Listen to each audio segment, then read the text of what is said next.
وأنذر به الذين يخافون أن يحشروا إلى ربهم ليس لهم من دونه ولي ولا شفيع لعلهم يتقون ولا تطرد الذين يدعون ربهم بالغداة والعشي يريدون وجهه ما عليك من حسابهم من شيء وما من حسابك عليهم من شيء فتطردهم فتكون من الظالمين. اور ایسے لوگوں کو ڈرائیے جو اس بات سے اندیشہ رکھتے ہیں کہ اپنے رب کے پاس ایسی حالت میں جمع کیے جائیں گے کہ جتنی غیر اللہ ہیں نہ کوئی ان کا مددگار ہوگا اور نہ کوئی شفیع ہوگا، اس امید پر کہ وہ ڈر جائیں۔ اور ان لوگوں کو نہ نکالیے جو صبح اور شام اپنے پروردگار کی عبادت کرتے ہیں، خاص اسی کی رضامندی کا قصد رکھتے ہیں، ان کا حساب ذرا بھی آپ کے متعلق نہیں، اور آپ کا حساب ذرا بھی ان کے متعلق نہیں کی۔ آپ ان کو نکال دیں ورنہ آپ ظلم کرنے والوں میں سے ہو جائیں گے۔ بے شک اس بات سے ڈرتے ہیں کہ انہیں ان کے پروردگار کا اکٹھا کیا جائے گا۔ اللہ سبحانہ تعالیٰ نبی صلی اللہ علیہ وسلم سے کہہ رہے ہیں کہ آپ وحی کے ذریعے ان لوگوں کو ڈرائیے، ان لوگوں کو بتائیے کہ ضرور ایک دن اللہ سبحانہ تعالیٰ انہیں اکٹھا کرے گا۔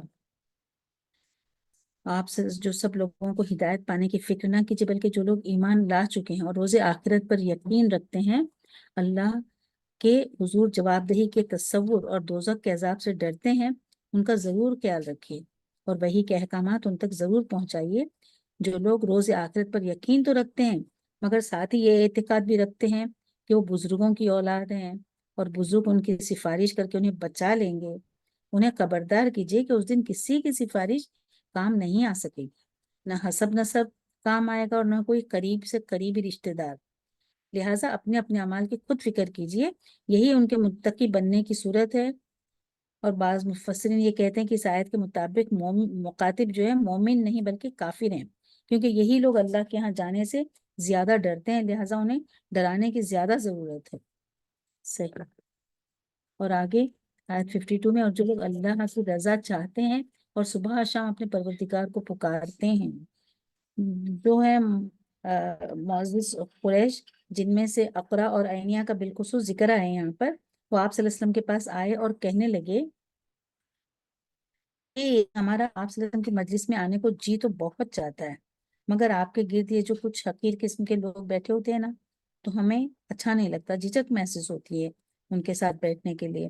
البتہ اگر آپ انہیں اپنی مجلس سے نکال دیں تو ہم آپ کے پاس آنے کو تیار ہیں۔ آپ چونکہ ان بڑے بڑے قریشیوں کے ایمان لانے پر بڑے حریص تھے، آپ صلی اللہ علیہ وسلم سمجھتے تھے کہ اگر یہ بڑے قریشی جو ہے سردار لوگ اگر ایمان لائیں گے تو پھر ان کے جو ماتحت ہیں وہ بھی ایمان لائیں گے، ورنہ شاید ہو سکتا ہے وہ ڈر کے ایمان نہ لا رہے ہوں، اس لیے آپ صلی اللہ علیہ وسلم کی چاہت تھی کہ وہ ایمان لائیں۔ تو یہاں پر بتایا جا رہا ہے کہ لہٰذا آپ ایسا وہ سوچ کر کے ایسا مت کیجئے کہ ان لوگوں کو اپنے پاس سے ہٹا دیجئے۔ تو یہ آیت نازل اس کی وجہ سے یہ آیت نازل ہوئی۔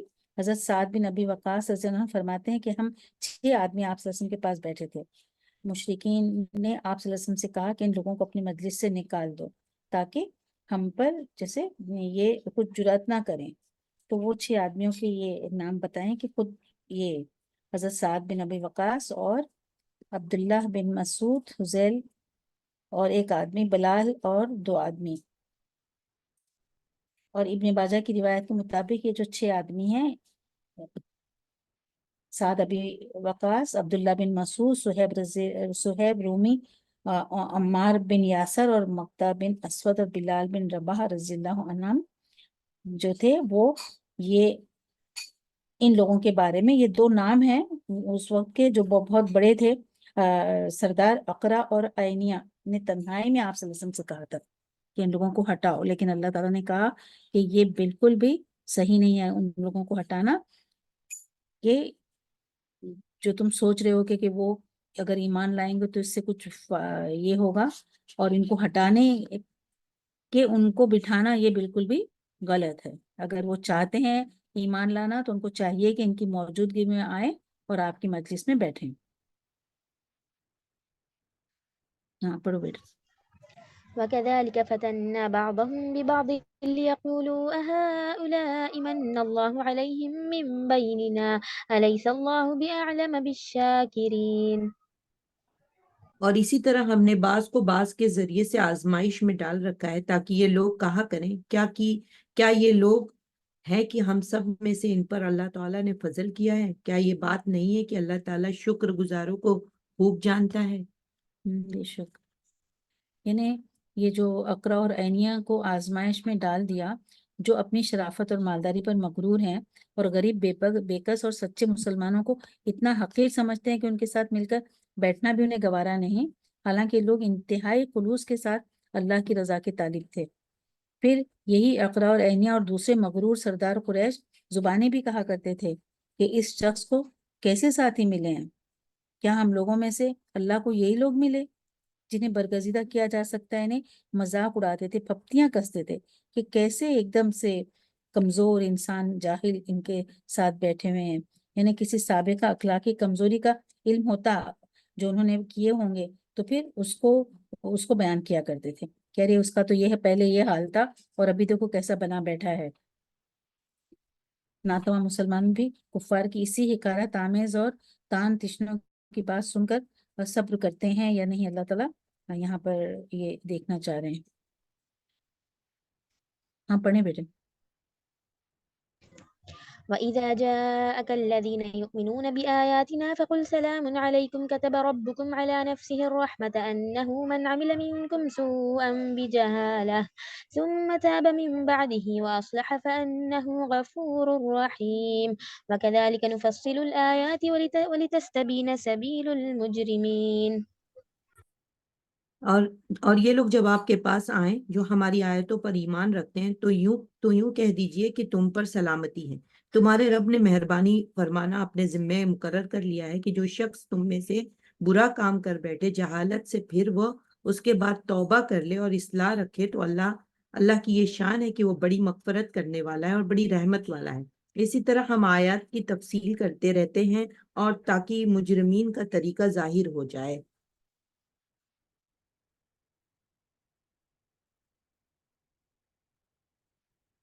یہاں پر تمہارے پروردگار نے اپنے اوپر رحمت کو لازم کر لیا ہے۔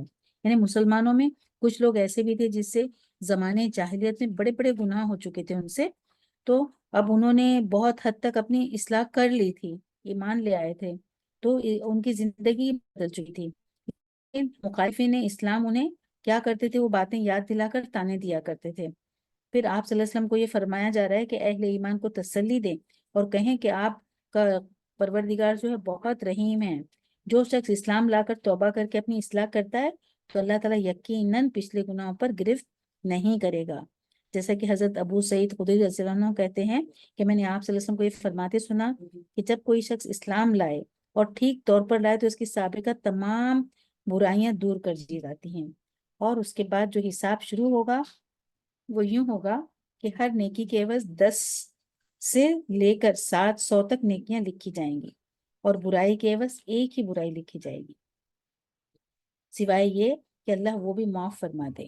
یہ بخاری کی حدیث ہے۔ لہٰذا آپ ایسے لوگوں کو یقین دلائیے کہ تم اللہ کی طرف سے سلامتی ہے تمہارے لیے، اور اللہ کی رحمت بہت وسیع ہے، وہ یقیناً تمہاری اسلام لانے سے پہلے کی برائیوں کو معاف فرما دے گا۔ پھر اس کے بعد بھی اگر کوئی شخص غلطی سے یا لا علمی سے کوئی گناہ کا کام کر بیٹھے پھر اللہ کے حضور توبہ کر لے تو اللہ یقیناً اپنے بندوں کے لیے غفور الرحیم ہے۔ پڑھو بیٹے۔ قل إني نهيت أن أعبد الذين تدعون من دون الله قل لا أتبع أهواءكم قد ضللت إذا وما أنا من المهتدين۔ آپ کہہ دیجئے کہ مجھ کو اس سے ممانعت کی گئی ہے کہ ان کی عبادت کروں جن کو تم لوگ اللہ تعالیٰ کو چھوڑ کر پکارتے ہو۔ آپ کہہ دیجئے کہ میں تمہاری خواہشات کی اتباع نہ کروں گا، کیونکہ اس حالت میں تو میں بے راہ ہو جاؤں گا اور راہ راست پر چلنے والوں میں نہ رہوں گا۔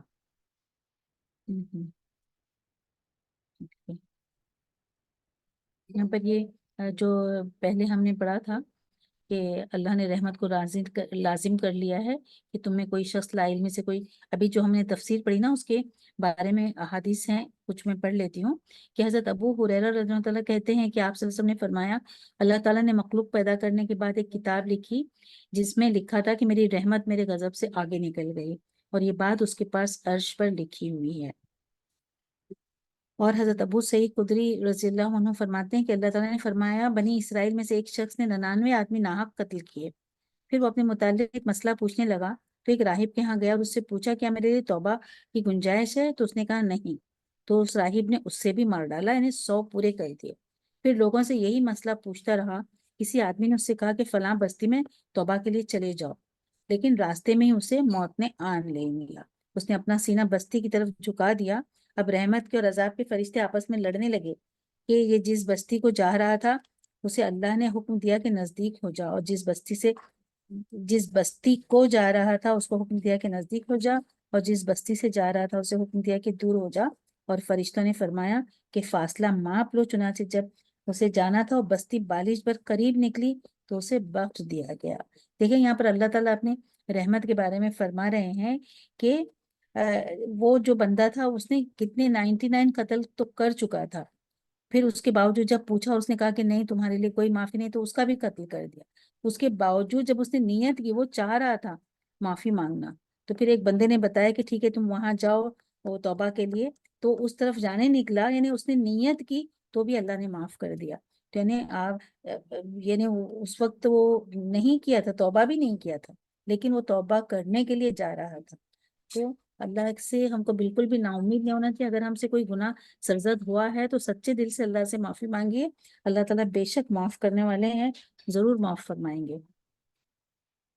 اس لیے بھی کہ مجرموں کی راہ بالکل نمایاں ہو جائے، یہاں پر احکام واضح طور پر بیان کرتے ہیں اللہ تعالیٰ، اس لیے کہ مجرموں کی راہ بھی نمایاں ہو جائے۔ یعنی اسے مجرموں کے اوصاف کچھ تو پہلے بیان ہو چکے ہیں، جو لوگ ایمان لانے کے قریب تو آتے نہیں مگر مطالبات کرتے اور اعتراضات کیے جاتے ہیں کہ یہ ایسا کیوں ہے، یہ معجزہ نہیں دکھلائے، آپ کو ایسا کرنا چاہیے تھا وغیرہ، کہ اگر ایسا ہوگا تو ہم ایمان لائیں گے۔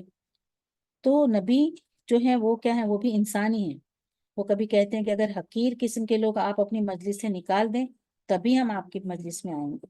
تو کچھ صفات تو ان مجرموں کی سابقہ آیات میں ہو چکی ہیں، بتا چکا اللہ تعالیٰ۔ فرماتے ہیں کہ ہم جیسے یہ تفصیل سے اس لیے بیان کر رہے ہیں کہ ہر دھرم مجرموں کی صفات کھل کے سامنے آ جائیں، یعنی وہ کتنے ہٹ درم ہوتے ہیں اور کیا کیا ان کی چاہت ہوتی ہے۔ جیسے آپ کو بھی اگر اپنی زندگی میں ایسا کچھ سابقہ پیش آئے تو آپ کو کیا کرنا چاہیے، کہ کس قسم کے لوگوں سے واسطہ آپ کا پڑ سکتا ہے۔ اللہ تعالیٰ کہتے ہیں کہ میں تمہاری خواہشات کی پیروی نہ کروں گا، میں ان کی عبادت کروں جنہیں اللہ کے سوا تم پکارتے ہو۔ اللہ نبی صلی اللہ علیہ وسلم کہتے ہیں کہ مجھے اس بات سے روک دیا گیا ہے کہ میں ان کی عبادت کروں جنہیں اللہ کے سوا تم پکارتے ہو۔ آپ ان سے کہیے کہ میں تمہاری خواہشات کی پیروی نہیں کروں گا۔ یعنی مشرکین مکہ یا جو مجرمین یہ چاہتے تھے کہ کوئی سمجھوتا ہو جائے، کوئی راہ نکل آئے نا، کہ آپ صلی اللہ علیہ وسلم ہمارے معبودوں کی، ہماری دیوی دیوتاؤں کی توہین نہ کریں۔ ان کو کیا لگتا تھا کہ ان کے باپ دادا یہ دیوی دیوتاؤں کو مانتے ہیں اور وہ مانتے ہیں، تو ان کو تھوڑی حد تک اپنی محسوس ہوتی تھی۔ تو آپ صلی اللہ علیہ وسلم جو ہے یہ بت نہ کسی کا کچھ بگاڑ سکتے، وہی کہتے تھے ان سے، تو یہ بت تو کچھ نہیں کر سکتے۔ اور اس کی تعلیم صرف ان کے بتوں کی توہین نہیں ہوتی تھی، اس سے ان کو ان کے آباء و اجداد کی بھی توہین ہوتی تھی، اس لیے وہ بہت دل ملاتے تھے۔ اس بات کے جواب میں اللہ تعالیٰ نے فرمایا کہ ان سے کہو کہ میں تمہاری خواہش پوری نہیں کر سکتا، میں تمہاری دیوی دیوتاؤں کی تعظیم نہیں کر سکتا، تو جو ہے اس بات تم لوگوں کو رشتہ اور ان معبودوں سے توڑ کر اللہ سے جوڑ دوں، میں ایسا نہیں کر سکتا۔ پھر اگر میں نے خود ہی وہی الہی کے خلاف کیا تو میں خود بھی ہدایت پانے والوں میں سے نہیں رہوں گا، اور دوسرے کیسے ہدایت پا سکیں گے اگر یہ حکم مجھے اللہ کی طرف سے ملا ہے، لہٰذا میں کسی قیمت پر بھی اس کی خلاف ورزی نہیں کر سکتا۔ اور جسے جھٹلا دیا اور جس چیز کی تم جلدی کر رہے ہو عذاب کو میرے پاس، آپ ان سے کہیے کہ میں اپنے پروردگار کی طرف سے روشن دلیل پر قائم ہوں، جسے تم نے جھٹلا دیا اور جس کی تم جلدی کر رہے ہو عذاب کی، وہ میرے پاس نہیں ہے۔ یعنی اس آیت میں ایسے مجرموں یا ہٹ درموں کی جو صفت بیان کی گئی ہے کہ وہ بتاتے تھے کہ اگر تم سچے ہو تو پھر ہم پر عذاب کیوں نہیں آ رہا ہے، ہم اگر گناہ گار ہیں تو ہم پر عذاب کیوں نہیں آ رہا ہے۔ تو جس کی جو ہے مجرموں کی اسی بات کا جواب اللہ نے دیا کہ آپ ان سے کہہ دیجئے کہ میرے اپنے اطمینان کے لیے یہ بات کافی ہے کہ ٹھیک ٹھیک اس راہ راست پر میں جا رہا ہوں، جو اللہ نے میری طرف وحی کی ہے۔ رہی بات کہ تم پر وہ عذاب کیوں نہیں بھیجتا، تو اس کا جواب یہ ہے کہ ایسا عذاب لے آنا میرے اختیار میں نہیں، بس یہ اللہ ہی کا کام ہے۔ جب وہ ہمارے اور تمہارے درمیان فیصلہ کرنا چاہے گا تمہیں عذاب سے دوچار کر دے گا۔ ہاں پڑھے بیٹے۔ قل إني على بينة من ربي وكذبتم به ما عندي ما تستعجلون به إن الحكم إلا لله يقص الحق وهو خير الفاصلين قل لو أن عندي ما تستعجلون به لقضي الأمر بيني وبينكم والله أعلم بالظالمين وعنده مفاتح الغيب لا يعلمها إلا هو ويعلم ما في البر والبحر وما تسقط من ورقة إلا يعلمها ولا حبة في ظلمات الأرض ولا رطب ولا يابس إلا في كتاب مبين۔ آپ کہہ دیجئے کہ میرے پاس تو ایک دلیل ہے میرے پاس میرے رب کی طرف سے، اور تم اس کی تکذیب کرتے ہو۔ جس چیز کی تم جلد بازی کر رہے ہو میرے پاس نہیں، حکم کسی کا نہیں بجز اللہ تعالیٰ کے۔ اللہ تعالیٰ واقعی بات کو بتلا دیتا ہے اور سب سے اچھا فیصلہ کرنے والا وہی ہے۔ آپ کہہ دیجئے کہ اگر میرے پاس وہ چیز ہوتی جس کا تم تقاضا کر رہے ہو تو میرا اور تمہارا باہمی قصہ فیصل ہو چکا ہوتا، اور ظالموں کو اللہ تعالیٰ خوب جانتا ہے۔ اور اللہ تعالیٰ ہی کے پاس ہے غیب کی کنجیاں، خزانے، ان کو کوئی نہیں جانتا بجز اللہ کے، اور وہ تمام چیزوں کو جانتا ہے جو کچھ خشکی میں ہے، جو کچھ دریاؤں میں ہے، اور کوئی پتہ نہیں گرتا مگر وہ اس کو بھی جانتا ہے، اور کوئی دانہ زمین کے تاریک حصوں میں نہیں پڑتا، اور نہ کوئی تر اور نہ کوئی خشک چیز گرتی ہے مگر یہ سب کتاب مبین میں ہے۔ بے شک۔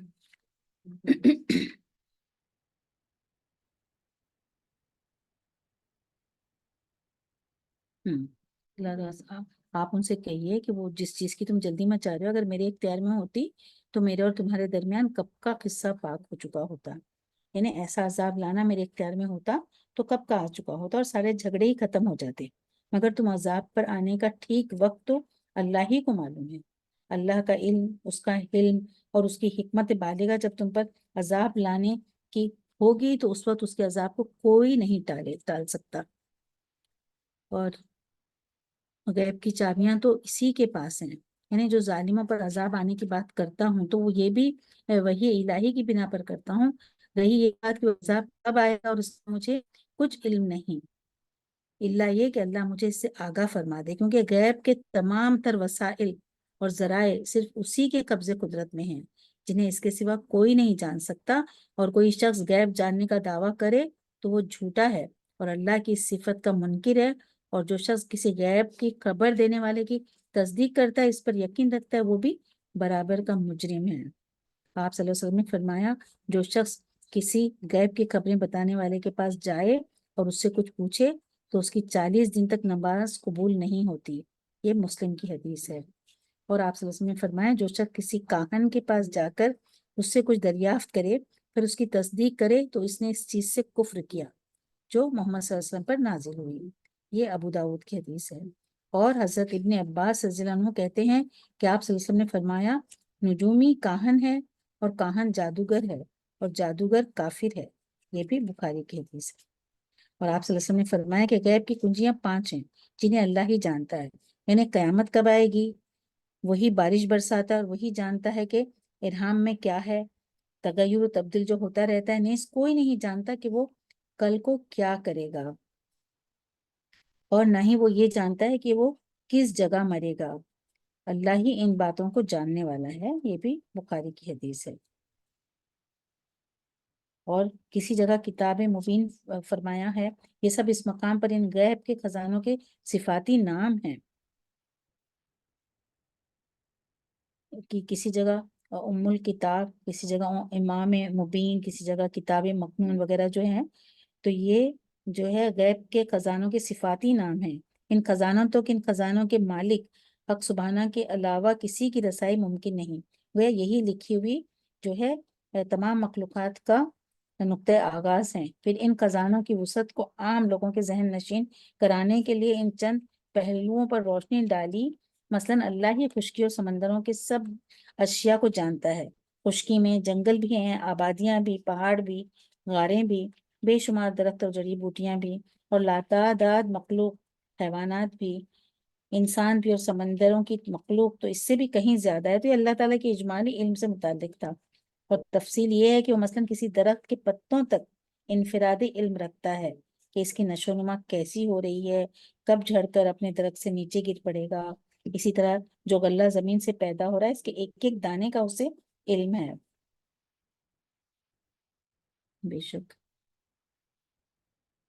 اور یہ سب کتاب مبین میں موجود ہے۔ یعنی عبداللہ بن عمرو بن عاص رضی اللہ عنہ کہتے ہیں کہ میں نے آپ صلی اللہ علیہ وسلم کو یہ کہتے سنا، اللہ تعالیٰ نے مخلوقات کی تقدیریں آسمان و زمین سے 50,000 سال پہلے لکھ لی تھی، جبکہ اس کا عرش پانی پر تھا۔ یہ مسلم کی حدیث ہے۔ ہاں پڑھیے بیٹے۔ وهو الذي يتوفاكم بالليل ويعلم ما جرحتم بالنهار ثم يبعثكم فيه ليقضى أجل مسمى ثم إليه مرجعكم ثم ينبئكم بما كنتم تعملون۔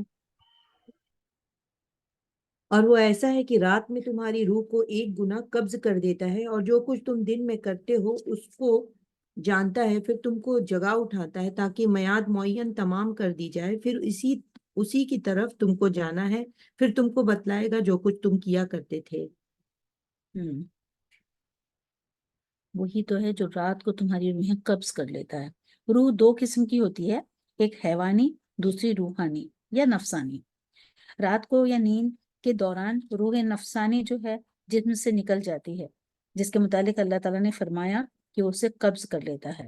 اس روح کے جسم سے علیحدہ ہونے کا اثر یہ ہوتا ہے کہ انسان کی سماعت، بصارت اور قلب اور دماغ اپنا کام کرنا چھوڑ دیتے ہیں، لیکن حیوانی روح جسم میں موجود رہتی ہے، جس کی وجہ سے انسان میں دوران خون جاری رہتا ہے اور وہ سانس بھی لیتا رہتا ہے، دل کی دھڑکن چلتی رہتی ہے، اور نیند پوری ہونے کے بعد یا سوئے ہوئے کو جگانے سے روح انسانی بھی جسم میں واپس لوٹ آتی ہے۔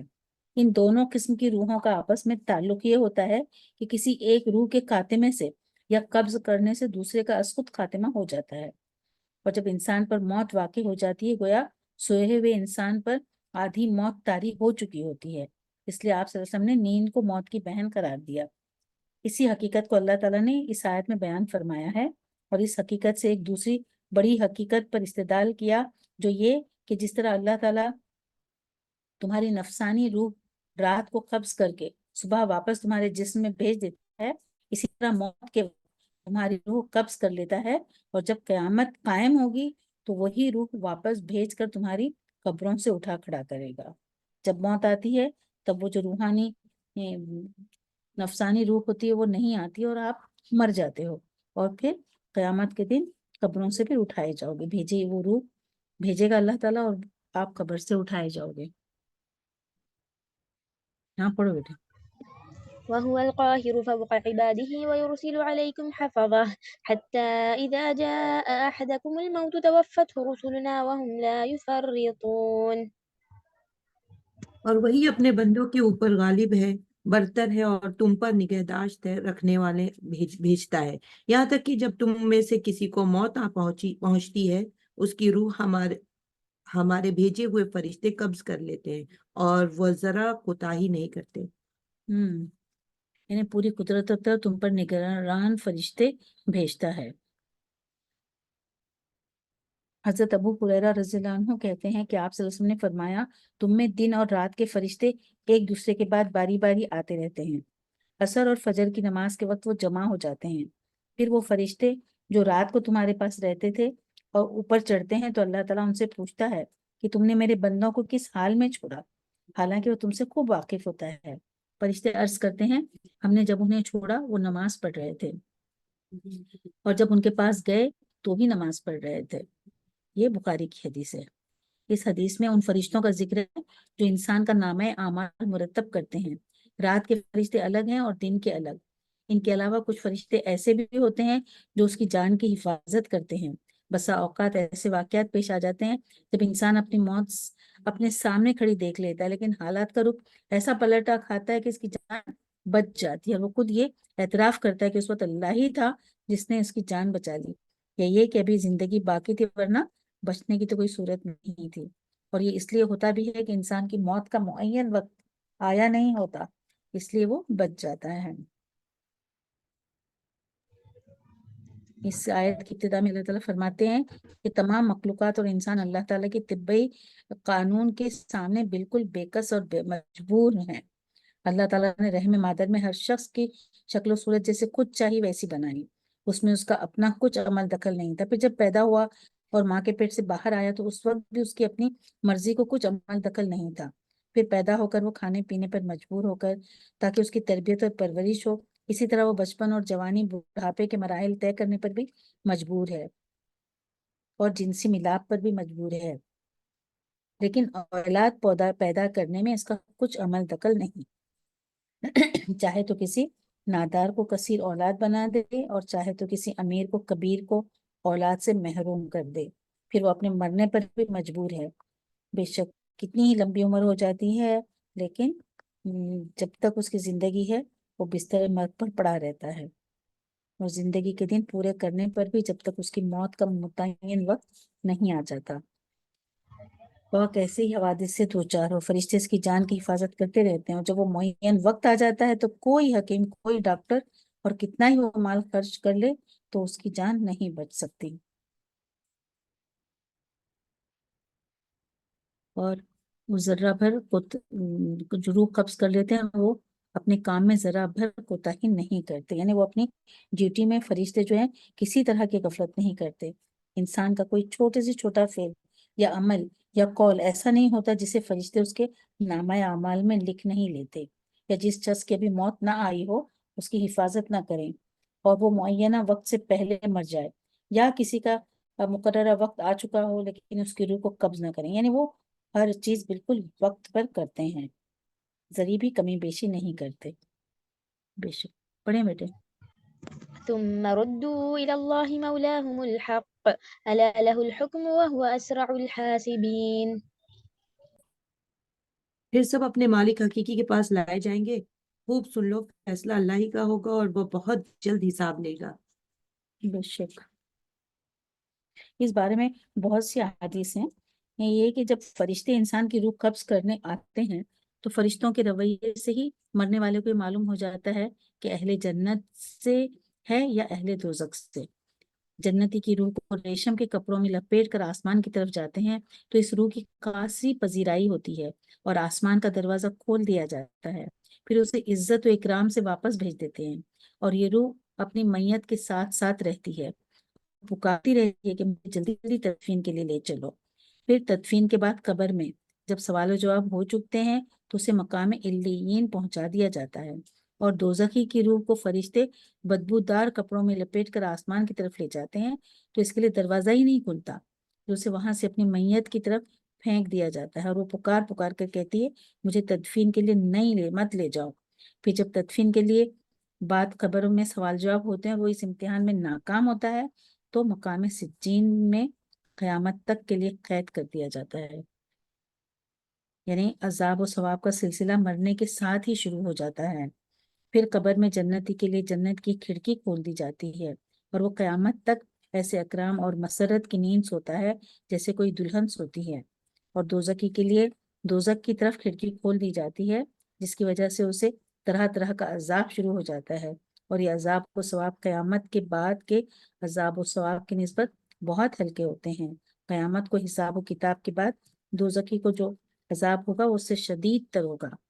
اسی طرح جنتی پر جو انعامات ہوں گے وہ قبر کے انعام سے بہت زیادہ ہوں گے۔ بے شک ہم پڑھیں بیٹے۔ قل من ينجيكم من ظلمات البر والبحر تدعونه تضرعا وخفية لئن أنجانا من هذه لنكونن من الشاكرين قل الله ينجيكم منها ومن كل كرب ثم أنتم تشركون۔ آپ کہیے کہ وہ کون ہے جو تم کو خشکی اور دریا کے ظلمات سے نجات دیتا ہے؟ تم اس کو پکارتے ہو گڑ گڑا کر اور چپکے چپکے کہ اگر تو ہم کو ان سے نجات دے دے تو ہم ضرور شکر کرنے والوں میں سے ہو جائیں گے۔ آپ کہہ دیجئے کہ اللہ ہی تم کو ان سے نجات دیتا ہے اور ہر غم سے تم پھر بھی شرک کرنے لگتے ہو۔ صحیح، یعنی اگر اس نے ہمیں نجات دی تو ہم ضرور اس کے شکر گزار ہوں گے. یعنی خواہ تم کسی سمندر کا سفر طے کر رہے ہو یا خوشی کے مقام پر ہو، تو کوئی ایسا واقعہ پیش آ جائے جسے تمہیں موت سامنے کھڑی نظر آنے لگے، تو ایسے بے بسی کے عالم میں کبھی تو بے اختیار ہو کر لاشعوری طور پر اللہ کو پکارنے لگتے ہو، اور کبھی دل ہی دل میں گڑ گڑا کر اللہ کے حضور فریاد کرنے لگتے ہو کہ آج اگر اللہ نے ہمیں اس مصیبت سے نجات دی تو ہم ضرور اللہ کے فرمانبردار بن جائیں گے. اور یہ ایسی حقیقت ہے جو ہر انسان کو اپنی زندگی میں متعدد بار پیش آتی رہتی ہے. ایسے آڑے وقتوں میں مشرک کو اپنے سب دیوی دیوتاؤں اور بزرگ بھول جاتے ہیں اور اللہ ہی یاد آتا ہے، حتیٰ کہ اللہ کے منکر اور دہریے بھی بے اختیار اللہ سے فریاد کرنے لگتے ہیں. ہم دیکھ چکے ہیں نا کیسے کیسے حالات، طوفان جب آتے ہیں اور ارتھ کویک ہوتے ہیں نا، زلزلہ آتا ہے، کیسے حالات ہو جاتے ہیں جب انہیں اللہ یاد آتا ہے، وہ سب بھول جاتے ہیں. اور جب یہ بلا سر سے ٹل جاتی ہے تو پھر انہیں اللہ سے اپنا کیا ہوا وعدہ بھی وہ بھول جاتے ہیں. اور ایسی کھلی علامت، ایسی نشانیاں دیکھنے کے باوجود اس کے بعد میں وہ اللہ کے تصرف میں، اختیار میں ایسی ہستیوں کو شریک بنا لیتے ہیں جن کے لیے کوئی دلیل یا ثبوت ان کے پاس نہیں ہوتا. پھر بھی تم جو ہے کیا کرتے ہیں، وہ اللہ کے شریک ٹھہراتے ہیں. ان کے پاس کوئی دلیل ثبوت نہیں ہے کہ یہ صحیح ہے، لیکن پھر بھی وہ اللہ کے ساتھ ان کو بھی شریک کر لیتے ہیں. ہم یہاں رک جاتے ہیں. الحمدللہ وقت ہو چکا ہے، ہماری 64 نمبر کی آیت ہو چکی ہے. دعا پڑھ لیتے ہیں. سبحان اللہ و بحمدہ، سبحان اللہ العظیم. اللہم صلی علی محمد وعلی آل محمد کما صلیت علی ابراہیم وعلی آل ابراہیم انک حمید مجید. اللہم بارک علی محمد وعلی آل محمد کما بارکت علی ابراہیم وعلی آل ابراہیم انک حمید مجید. رب زدنی علما، رب اشرح لی صدری ویسر لی امری واحلل عقدۃ من لسانی یفقہوا قولی. رب یسر ولا تعسر وتمم بالخیر وبک نستعین. اللہم افتح علینا حکمتک وانشر علینا رحمتک یا ذی الجلال والاکرام. اللہم ارنا الحق حقا وارزقنا اتباعہ وارنا الباطل باطلا وارزقنا اجتنابہ. ربنا فقہنا فی الدین، ربنا لا تزغ قلوبنا بعد اذ ہدیتنا وہب لنا من لدنک رحمہ انک انت الوہاب. یا مقلب القلوب ثبت قلبی علی دینک. آمین یا رب العالمین یا ارحم الراحمین. یا اللہ، ہم نے جو کچھ پڑھا ہے، یہ جو کچھ سنا ہے، یا اللہ تعالیٰ ہمارے دلوں میں اتار دے. ہم کو قرآن کو سمجھ کر پڑھنے اور عمل کرنے کی توفیق عطا فرما. یا اللہ تعالیٰ ہم کو نیک گناہوں میں شامل فرما کہ جن کی قبروں میں جنت کی کھڑکی کھول دی جائے. یا رب العالمین ہمارے گناہوں کو معاف فرما، ہماری غلطیوں کو معاف فرما. ہمارے رشتہ دار، ہمارے گھر کا ہر فرد اور ہمارے سارے ہی مسلمان بھائی سب کو یا اللہ تعالیٰ ایمان کی توفیق عطا فرما اور نماز کے پابند بنا دے. ہر برائی سب کی دور فرما دے، سب کو جنت الفردوس میں جگہ دے. یا اللہ تعالیٰ جو گزر گئے ہیں ان پر بھی تو کرم فرما اور ہم پر بھی کرم فرما.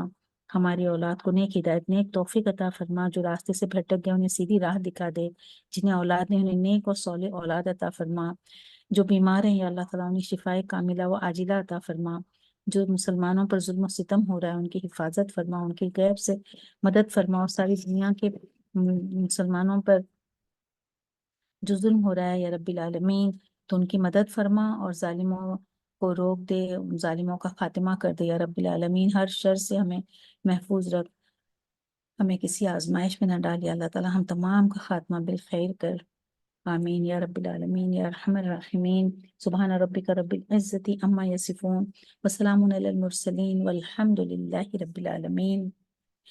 سبحانک اللہم وبحمدک اشہد ان لا الہ الا انت استغفرک واتوب الیک. السلام علیکم ورحمۃ اللہ وبرکاتہ. My dear sisters, I thank you all for attending the session, having so much patience and giving so much time. May Allah give you all جزائے خیر. اللہ تعالیٰ آپ سب کو جزائے خیر دے بیٹے اٹینڈ کرنے کے لیے، اتنا صبر کرنے اور سننے کے لیے، اتنا وقت دینے کے لیے. اللہ تعالیٰ ہم سب کے وقت میں خوب برکت عطا فرما اور ہماری پوری ٹیم کو بھی جزائے خیر دے اور آپ سب کو بھی بے انتہا جزائے خیر عطا فرمائے. آمین. السلام علیکم ورحمۃ اللہ وبرکاتہ.